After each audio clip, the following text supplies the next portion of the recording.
Hello everybody, hope you guys are enjoying your day. Today we're going to be looking at your May 2020 forecast here, and this is going to be including your temperature and precipitation anomaly forecast, as well as your overall forecast at the very end of the video. So let's get right into it here with your temperature anomaly forecast. Now before we do get into that, I do need to point out this is going to be a forecast going from the 1st of May all the way until the 31st of May. So that's going to be the first day of the month all the way until the last day of the month.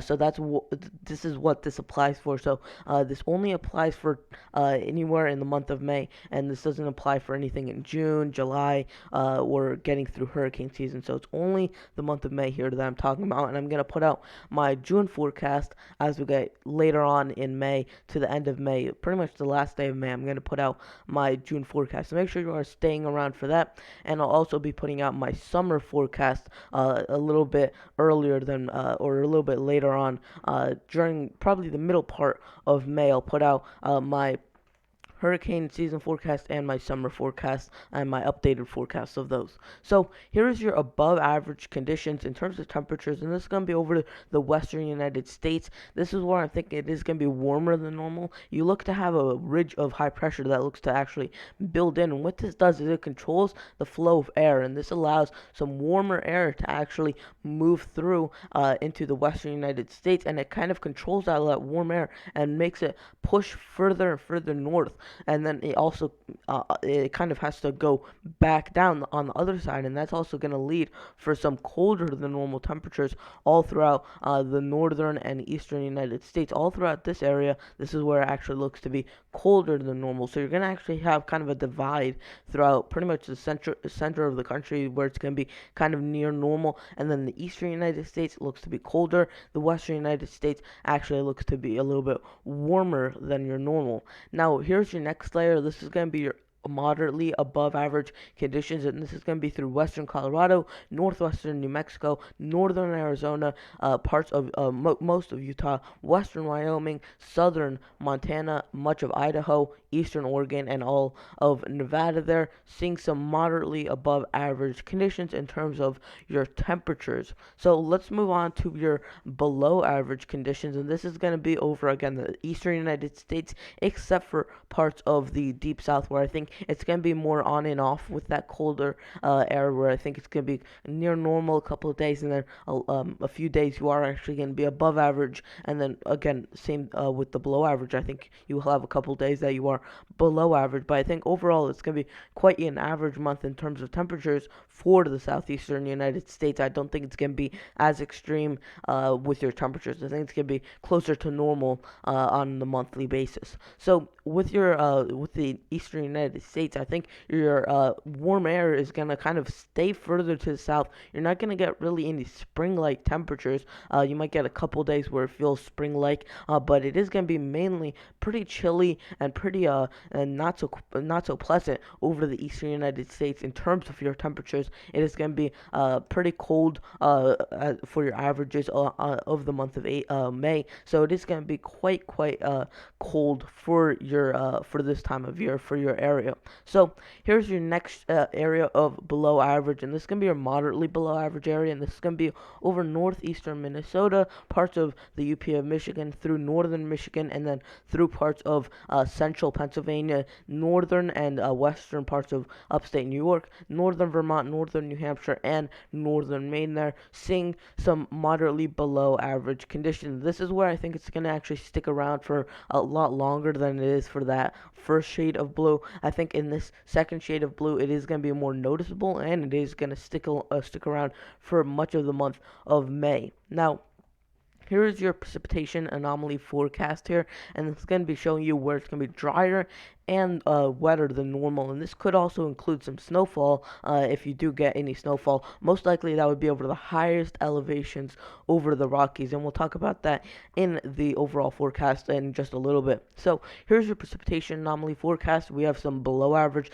conditions over the western United States. This is where it's going to be slightly drier than your normal, but it's nothing that's going to be too noticeable until you get into the second shade of below average, where it is going to be moderately below average over parts of much of Montana, much of Wyoming, and much of the Dakotas, as well as southeastern Colorado, eastern parts of New Mexico, northern northwestern Texas, western Oklahoma, and southwestern Kansas. They're seeing some moderately below average conditions in terms of your precipitation here, and this is where you're really not going to get too many storms to move through. Now, it's kind of borderline on whether I would extend this moderately below average to the entire desert southwest, because it does also look to be quite dry there. So definitely that is a possibility. That I'm not going to update this forecast as we'll already be in May, but definitely if you do live in parts of Arizona, southern Nevada, southern California, definitely look out for the possibility that you don't get too much rainfall. At least the first couple of the first few days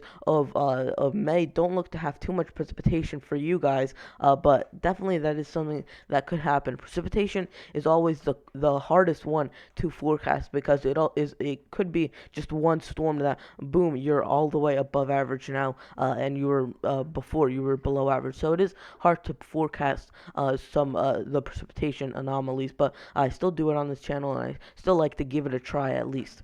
So here's your above average precipitation here, and this is anywhere in this green area is where you're looking at your above average precipitation. It's going to be wetter than normal in these areas, and that's going to be pretty much everywhere east of the Mississippi River, there where you are going to be slightly above average. Now we do have two areas of moderately above average precipitation, areas over the Ohio Valley and the Northeast, looking at some above average, moderately above average precipitation, as well as parts of the coastal areas of Texas, much of Louisiana, or pretty much all of Louisiana, southern Arkansas, a lot of Mississippi and Alabama, and then a little bit of Georgia and Florida there, seeing some moderately above average conditions in terms of your precipitation here. And this is where I think you are going to get quite a few thunderstorms, but I think most of your severe weather, which you'll see in a little bit, is going to be focused over the central part of the country, where you're going to get that divide between your cold and your warm temperatures, and that really fuels your thunderstorms there. Now, here is your overall forecast, and we're going to uncover what every single one of these mean, whatever every single shade of color indicates here in just 1 second. So this is again going from the 1st of May all the way until the last day of May, which would be the 31st. So we are looking at some drier than normal conditions over anyone in that kind of brownish region. We're going to go from west to east here. So anyone in this brownish area, that's where you're experiencing some drier than normal conditions. Parts of California, Nevada, Utah, a lot of Idaho, as well as parts of Washington and Oregon, they are seeing some drier than normal conditions.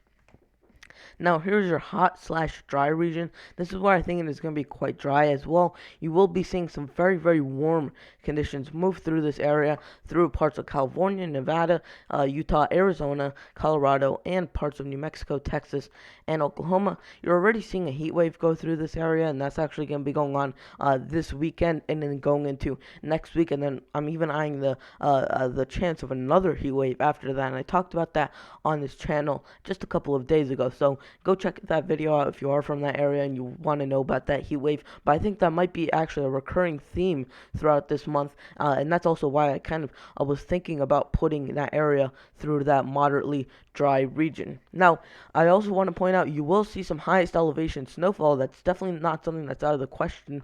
You can even see snowfall all the way through July and even into August, especially the later part of August. Sometimes you could actually see some snowfall there. So it is definitely possible that you do see some highest elevation snowfall throughout these regions. Now, here's your flip-flop area, and this is where I think it is going to be moving from cold and warm conditions as well. You could see this is really an undecided region where it is kind of borderline. Again, this is where you were kind of at that central divide between warm and cold temperatures, as well as dry and wet conditions. So that is going to be kind of a toss-up area where it's really the hardest one to forecast for that area as of what's going to happen. Now, here's your severe weather area, and this is where I think the bulk of your severe weather will come. Not saying that you won't get severe weather elsewhere. Of course, you're going to get severe weather over parts of the deep south and the southeast, but I do think where most of your severe weather is going to be located is over parts of Kansas, Oklahoma, northern Texas, northwestern Louisiana, western Arkansas, and a little bit there of Missouri. That's where I think the heart of your severe weather for this month will be. Now, here's where I'm thinking it's going to be cooler than your average here over parts of the Midwest and also for the Mississippi Valley as well as the Great Lakes there, seeing some cooler than normal conditions. This is where it is going to be colder than your normal. Now, we are going to be seeing frequent thunderstorms here throughout the south central United States and the southeastern United States, and also for the Gulf Coast region. This is where you are. It's not going to be as frequent. That's going to be more severe thunderstorms, but you are going to get quite a frequent amount of thunderstorms or general storms moving through that area, and not all of them will have tornadoes, hail, damaging wind, but you will have some frequent showers throughout this region throughout the month of May. Now, here's where I think it is going to stay cold throughout much of the month of May, and this is where it is really going to be persistently cold throughout pretty much the entire month here. Now, finally, this is your second to last layer. This is where I'm thinking you're going to have quite a bit of snow and ice melt, and this happens pretty much every year, and it's nothing out of the ordinary. If you weren't in this region, if you live in this region, you're also going to be under that stays cold region. But I just wanted to point it out because that could cause potentially some flooding, and I know you guys, if you do live in that area, you guys are used to it, and you still do have about 20 to 40 inches of snowfall on the ground. I checked the recent snow cover data, and you still do have quite a bit of snow cover over parts of northern Maine, northern New Hampshire, even into northern Vermont and northern upstate New York. So it is definitely something that you're going to have to contend with, especially with the May temperatures. Even if you are colder than normal, it isn't going to really matter at this point. You are going to most of the time be above 32 degrees, and that is going to allow for some snow melt to occur over those regions. Now, finally, this is where I'm thinking frequent rain, not necessarily frequent thunderstorms, but I do think you will have quite a bit of storms move through this region, and that's why I put you guys under that frequent rain region. Anyways, guys, that is going to wrap it up for today's video. Please consider subscribing, leaving a like on the video, and turning on notifications so you never miss a video when I do upload. Anyways, guys, I'll see you guys in the next video. Goodbye.